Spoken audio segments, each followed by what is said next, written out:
స్వచ్ఛమైన నాణ్యమైన గౌదర్పార్ పూజా ఉత్పత్తులు www.gaudarpar.com ద్వారా ఆన్లైన్ లో ఆర్డర్ చేయండి. మీ ఇంటిని దేవాలయంగా మార్చుకోండి. నమస్తే రమ్మగారు. నమస్తే చెయ్య. మంచి స్టోరీ చెప్పండి. ఒక ఊళ్ళోట ఓ శాంతమ్మ గారు ఉన్నారు. ఆయనేమో ఒక సూరపరాజు గారు, మంచి సంపాదన పరులు, బాగా ఆస్తి స్వాస్తి ఉన్నాయి. ఈవిడ ఒక మాట, ఒట్టి ఒక మాటకి 10 మాటలు, 10 మాటలకి 10,000 మాటలు అనే రకం ఆవిడ. Okay, very good. కయ్యానికి కాలు దూతుంది. ఏ చిన్నది వచ్చినా విసుకుంటూనే ఉంటుంది, రుంజుకుంటూ ఉంటుంది, పైకి అనేస్తుంది, నీదే తప్పు అంటుంది, మీ వాళ్ళందరూ ఇంతే అంటుంది, నీలాంటి వాళ్ళు ఎంతమందిని చూడలేదు అంటుంది, నేను ఇంత ఇంత పనితి తెలుసు, మీ అమ్మ కూడా ఇంతే అంటుంది.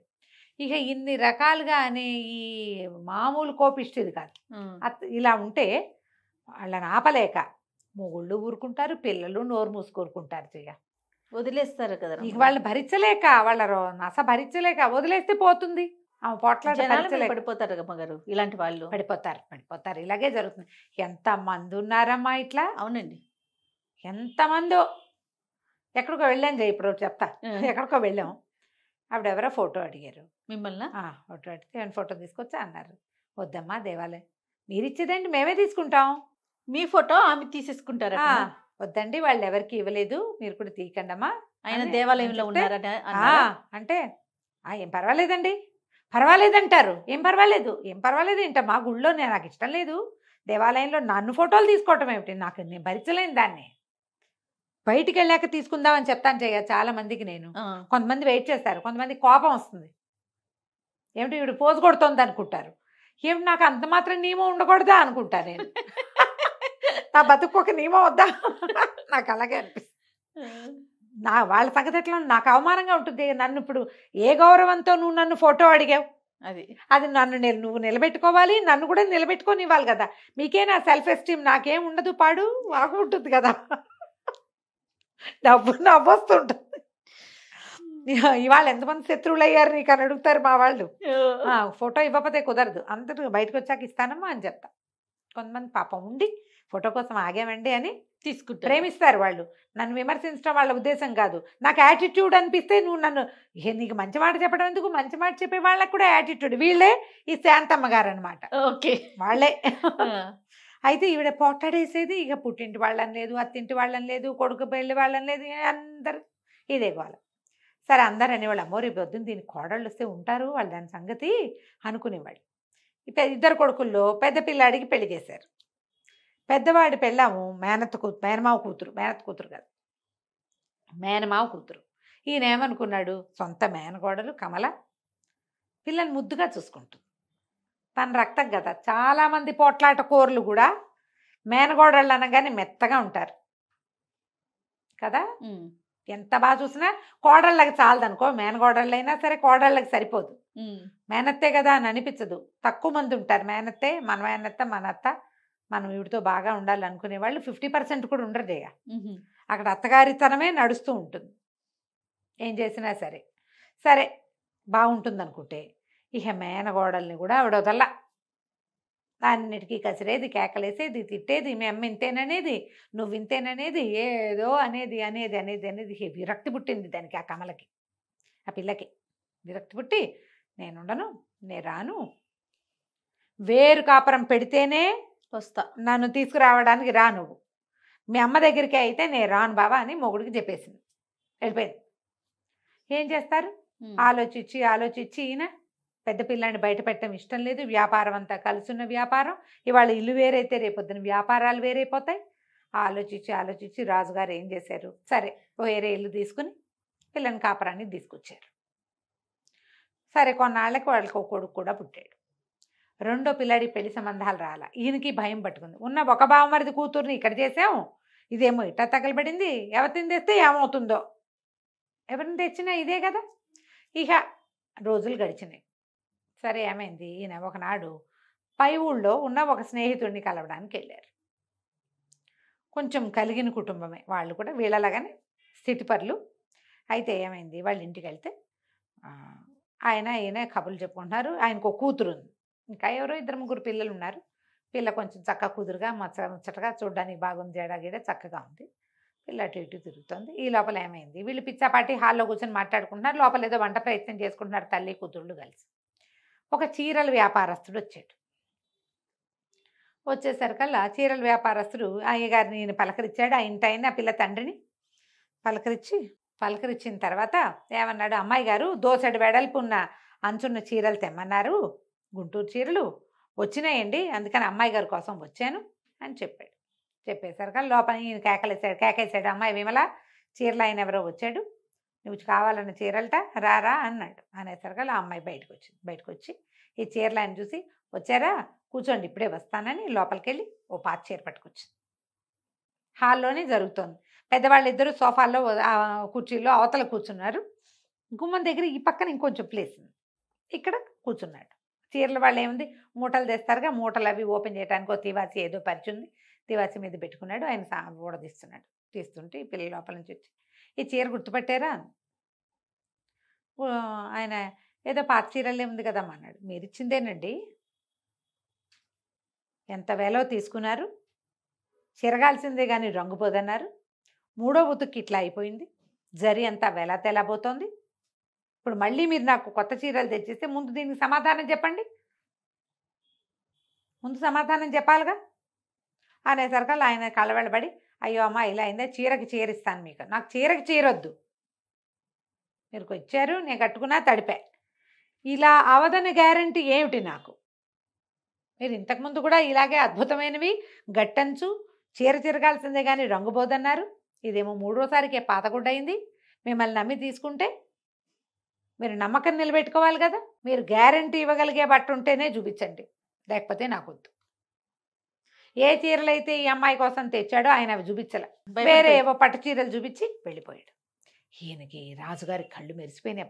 అబ్బా, పిల్ల ఎంత రీజనింగ్ తోటి మాట్లాడుతోంది, గట్టిగా తిట్టలా, తిట్టు కాదు అది, నిలదీస్తోంది, నిలదీత.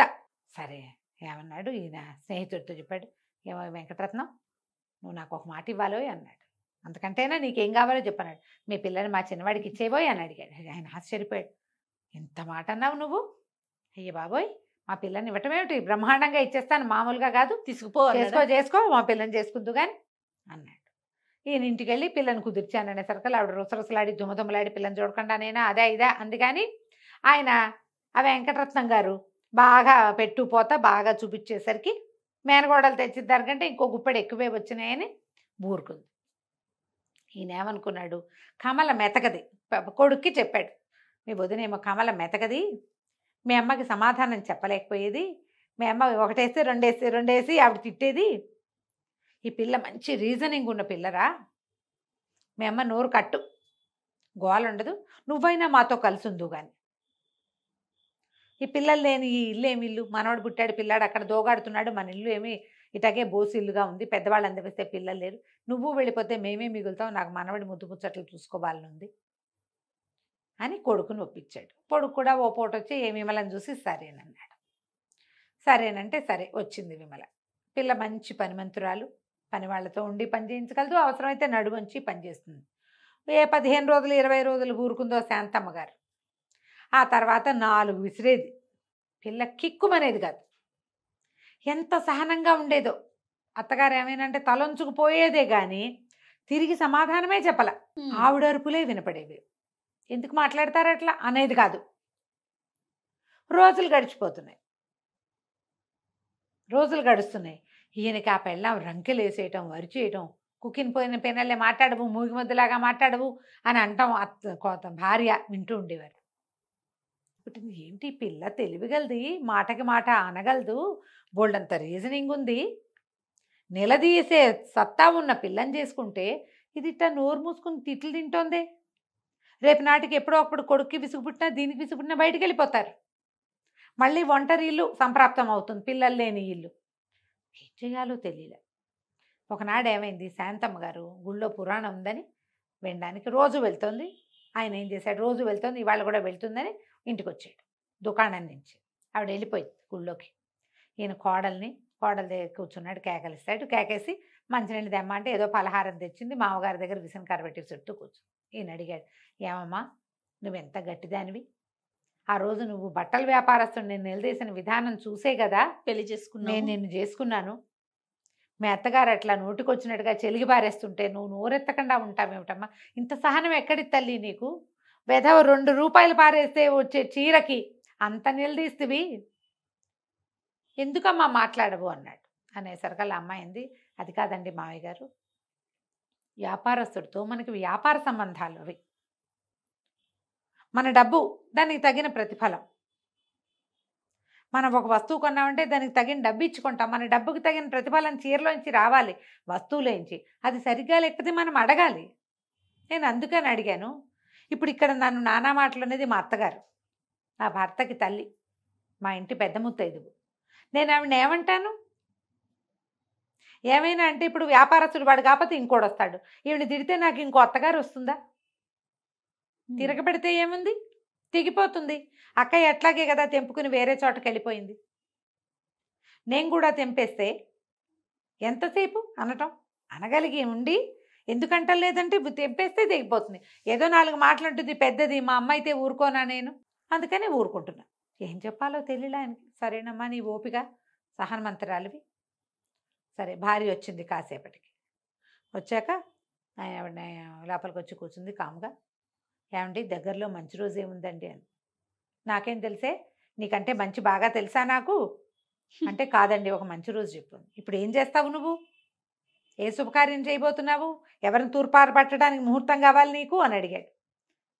ఎవరితో తగాదా పెట్టుకోవడానికి ముహూర్తం కావాలంటే, కాదండి పెద్ద అబ్బాయిని కోడల్ని మనవడిని ఇంటికి తెచ్చుకుందాం మంచి రోజు చూసి అన్నాడు. అనేసరికి ఏమిటో నీకు ఇలాంటి బుద్ధి వచ్చింది అన్నాడు. ఏం చేయనండి, గుళ్ళోకి వెళ్ళా, ఇవాళ పురాణం లేదుట. ఇంటికి వస్తే వాకిట్లో కోడలు మీరు మాట్లాడుతున్న మాటలన్నీ వినపడుతున్నాయి. అక్కడే కూర్చొని విన్నాను, ఆలోచించుకున్నాను. ఈ పిల్లని చెడగొట్టుకుంటే నాకు మంచినీళ్ళు పోసే దిక్కు కూడా ఉండదు. అది ఊరుకుంటోందని నేను రెచ్చిపోతున్నాను. ఆ కాస్త తీరాక ఇంకేముంది అనేసరికి ఆయన మెచ్చుకున్నాడు. పని ఇది కదా కరెక్ట్గా సరైన ఆలోచన. కోడళ్ళ శాంతమే అత్తగారులకి ఒక్కొక్కసారి ఆహారం కింద ఉంటుంది. అత్తగారి శాంతము కోడళ్ళకి అలాగే ఉంటుందమ్మా. తెంపుకుంటే ఎంతసేపు? ఏ బంధమైనా తెంపేస్తే ఎట్లా పోని నువ్వు తెంపేస్తావు. అత్తగారు తెంపేస్తుంది అనుకుందాం, కోడలు తెంపడం గురించి కూడా మాట్లాడదాం. అత్తగారులు తెంపేస్తారు కోడళ్ళతోటి. చిచ్చిపో నా ఇంట్లో ఉండటానికి వీల్లేదు. అదేమో నీ కొడుక్కి పెళ్ళాము, నీ మనవలకి తల్లి, నీ ఇంటి దాన్ని సంపదని పంచుకునేది, ముందుకు తీసుకెళ్ళేది. ఎట్లా తెగిపోతుంది ఆ బంధం? తెగదు. పోనీ నువ్వు అత్తగారితో తెంపేస్తావు. కోడళ్ళు తెంపుతున్నారు కదా ఇప్పుడు, ఈ కాలం అదే కదా. అత్తగారితో తెంపేస్తావు. అది నీ మొగుడేమో అత్తగారు కన్న కొడుకు, నీ పిల్లలేమో అత్తగారి మనవలు. నువ్వు అనుభవించేదేమో అత్తగారి వంతుకొచ్చిన ఆస్తి. నువ్వు పెట్టేదేమో ఇంటి పేరు అత్తగారింటి పేరే. నువ్వైతే మీ నాన్నింటి పేరు ఉంచుకోగలవు, కానీ నీ పిల్లలకి మీ నాన్నింటి పేరు పెట్టలేవు కదా, పెట్టలేవుగా. మొగుడింటి పేరే పెట్టాలి అంటే అది ఎవరిది? అత్తగారిది కదా. ఎక్కడ తెగుతుంది జయ ఇది? అస్సలు ఎందుకు ఆలోచించరో నాకు అప్పటికీ అర్థం కాదు. ఆవిడ నన్ను అలా అంది ఇలా అంది అంటారు. మీ అమ్మ అంటే మీరేం చేస్తారు? నీ కూతురు పోట్లాడితే నువ్వేం చేస్తావు? 2 ఆలోచించుకోండి. పెద్దవాళ్ళు ఇది నా కూతురు లాంటిదే, నేను ఎట్లా ఓ ఇంట్లో దీపం పెట్టడానికి వచ్చానో ఇది కూడా నా ఇంటికి అలాగే వచ్చింది అని ఆలోచించాలి. కోడళ్ళు ఈవిడే మా ఇంటికి కులదేవత, నా మొగుడికి తల్లి అని ఆలోచించుకోవాలి. ఒక్కోసారి ఆలోచించరు జయ, బ్రహ్మ రాక్షసులు అయిపోతారు మనుషులు. ఏ హక్కుల కోసం వాళ్ళు పోరాడతారో మనకు అర్థం కాదు. అవునండి. ఆ హక్కులు లభించాక ఇంకేముంది? అంతే కదా. లభించకపోయినా నువ్వు మనిషివే, లభించినా నువ్వు మనిషివే. తెంపేసుకుంటే తెంపేసిన వాళ్ళు అవుతాం అంతే కదా. ఇలా ఆలోచించి చూడండి. చాలా బాగుంది రమ్మగారు, స్టోరీ బాగుంది, మీరు చెప్పిన అనాలిసిస్ ఇంకా బాగుంది.